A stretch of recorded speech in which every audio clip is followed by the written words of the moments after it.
मंडळी, आजकाल लहान मुलांना सांभाळणं म्हणजे आई वडिलांसाठी एवढं चॅलेंजिंग झालंय ना की कधी कधी आई वडील कंटाळून प्रश्न विचारतात किंवा आमची मुलं किंवा माझा मुलगा माझी मुलगी फार हट्टी झालाय, ऐकत नाहीये, धडपड होतीये, पडझड होतीये, रडणं वाढलंय, कोणाचंच काहीच ऐकत नाहीये, खूप चिडचिड राग राग होतोय. तर हे कशामुळे, त्याच्या कुंडलीत काही आहे का, कसली शांत वगैरे करायची आहे का किंवा काही. तर आजचा व्हिडिओ हा त्याच्यासाठी असणार आहे. तर कसं आहे ना की लहान मुलांच्या कुंडलीत म्हणा किंवा काही चिडचिड होण्यामागे चंद्र, राहू आणि मंगळ हे 3 ग्रह कारणीभूत असतात. जेव्हा लहान मुलांच्या कुंडलीमध्ये काही विशेष ग्रहांचे दोष किंवा युती असेल तर त्यांचा स्वभाव हा हट्टी आणि चिडचिडा बनतो. म्हणजे समजा चंद्र कमजोर असेल त्यांच्या पत्रिकेमध्ये तर त्यांची एकाग्रता कमी होते, त्याच्यामुळे ते चिडचिडे बनतात, त्यांचं मन एकाग्र होत नाही जर चंद्र कमजोर असेल तर. आणि मुलाच्या पत्रिकेमध्ये जर मंगळ हा खूप प्रभावी असेल तर मुलं हे खूपच जास्त प्रमाणात कमालीचे हट्टी आणि रागीट होतात.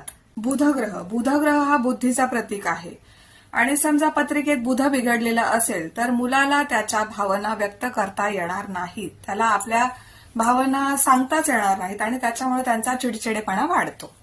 ज्योतिषशास्त्र असं सांगतं की काही मुलांची रास आणि नक्षत्र ही अत्यंत संवेदनशील असते, त्याच्यामुळे त्यांना बाहेरील नकारात्मक ऊर्जेचा खूप परिणामाला सामोरं जावं लागतं, म्हणजेच त्यांना दृष्ट लागणे वगैरे असे प्रकार होतात. आणि यावर करण्यासारखे एकत्रित उपाय म्हणजे की मुलाला चांदीच्या ग्लासातून, चांदीच्या पेल्यातून, चांदीच्या चमच्यातून पाणी द्या प्यायला. जसं मूल लहान असेल तसं पाणी द्यायचंय. वस्तू त्याच्या करवी त्याच्या हातून दान करायच्या आहेत सोमवारच्या वगैरे. न चुकता रोज त्याला हनुमान चालीसा ऐकवा. त्याच्या रूम मध्ये तो जिथे बसलेला असेल कधी दिवसभर हनुमान चालीसा त्याला ऐकवायची आहे. आणि त्याच्या उशाखाली किंवा तो अभ्यास करतो तिथे एक मोरपंख आणून ठेवायचा, मोरपीस आणून ठेवायचा, त्याच्यामुळे त्याची एकाग्रता वाढते. आणि दुसरी गोष्ट म्हणजे आजकाल स्क्रीन टायमिंग, जसं मुलं मोबाईलवर बघतात ना तसं ते वागायला बघतात, त्यांना वाटतं तेच आयुष्य आपलं खरं आहे. म्हणजे ते फायटिंगचे व्हिडिओज बघितले, मारामारीचे व्हिडिओ बघितले की ते मुलं मारामारी करायला जातात.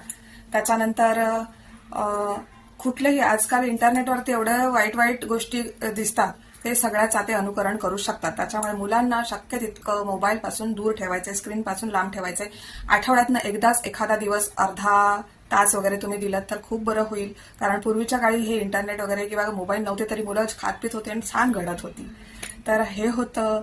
तुमच्या मुलांना कसं सांभाळायचं, मुलांच्या हट्टी स्वभावावरती काय करायचं याच्याबद्दल थोडक्यात. व्हिडिओ आवडल्यास लाईक करा, शेअर करा आणि आम्हाला सबस्क्राईब करा. धन्यवाद.